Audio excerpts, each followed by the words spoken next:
Good morning बच्चों, मैं B L Agarwal आज आपको इस लेक्चर में subject financial management chapter dividend decisions का कलकत्ता यूनिवर्सिटी में आया हुआ एक प्रॉब्लम सोल्व करके समझाने का कोशिश करूंगा। उम्मीद करूंगा आपको ज़रूर से ज़रूर समझ में आ जाएगा।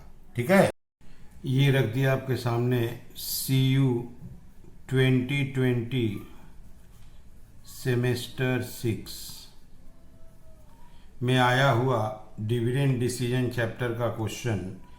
यहाँ देखिए, from the following information determine market price of equity share. Market price of equity share calculate करना है of a company as per Walter's model. तो एज पर वाल्टर्स मॉडल हम लोग को market price per share calculate करना है। यहाँ देखिए, earning of the company is 10 lakh, dividend paid देखिए 5 lakh. Number of equity share 2 lakh.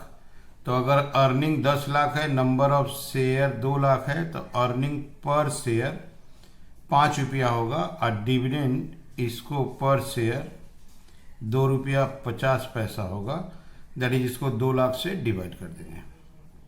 Cost of equity capital that is KE 12% है। Rate of return on investment, ठीक है, आपका R। Rate of return on investment 15% है। तो हमको market value of per share as per Walter model calculate करना है। एक बार फिर से देख लो, earning per share number of share से डिवाइड किए 5 रुपया, डिविडेंड पर शेयर 2 रुपया 50 पैसा, cost of equity 12%, rate of return on investment 15%। ठीक है, चलिए इसको सोल्व करते हैं। 2020 में dividend decision as per Walter models था, तो वाल्टर्स मॉडल, ठीक है। इनके अनुसार फॉर्मूला है P price per share, market price per share, dividend plus R divided by KE, earning minus dividend, E minus dividend divided by K, where E है आपका earning per share. 10 lakh से earning था और 2 लाख शेयर था, तो earning per share 5 रुपया। D आपका है डिविडेंड पर शेयर। 5 लाख रुपया डिविडेंड था, 2 लाख शेयर है, तो 2 रुपया 50 पैसा। KE cost of equity capital 12% दिया था, 0.12। R rate of return on investment, rate of return on investment 15% दिया था, 0.15। एक बार आप देख लो, यहाँ से अर्निंग पर शेयर 5 रुपया, डिविडेंड 2.50, KE देख लो 12%, R देख लो 15%। ओके, अब इसको इसमें फिलअप कर देना है।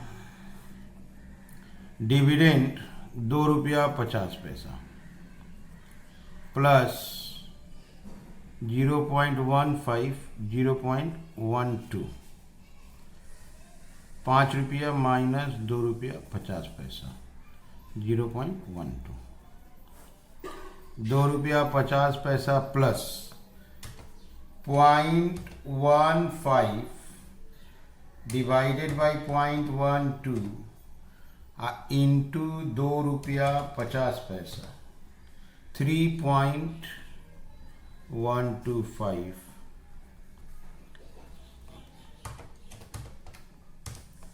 5.625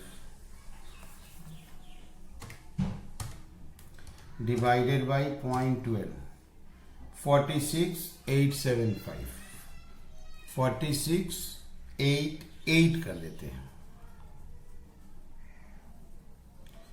ये आ गया आपका वैल्यू पर शेयर। ठीक है, तो सबसे पहले डी दिए 2 रुपया 50 पैसा, आर था 0.15, के 0.12, अर्निंग 5 माइनस 2 50, ये हुआ 250। इसको इससे डिवाइड करके 2 रुपया 50 पैसा से इंटू कर दिए 3.125 प्लस कर दिए 5.625, नीचे के ही था 0.12, आंसर आ गया 46.88। ठीक है, ओके, ये हो गया सॉल्यूशन। उम्मीद करता हूँ आपको जरूर से जरूर समझ में आया होगा। Okay, thank you, bye.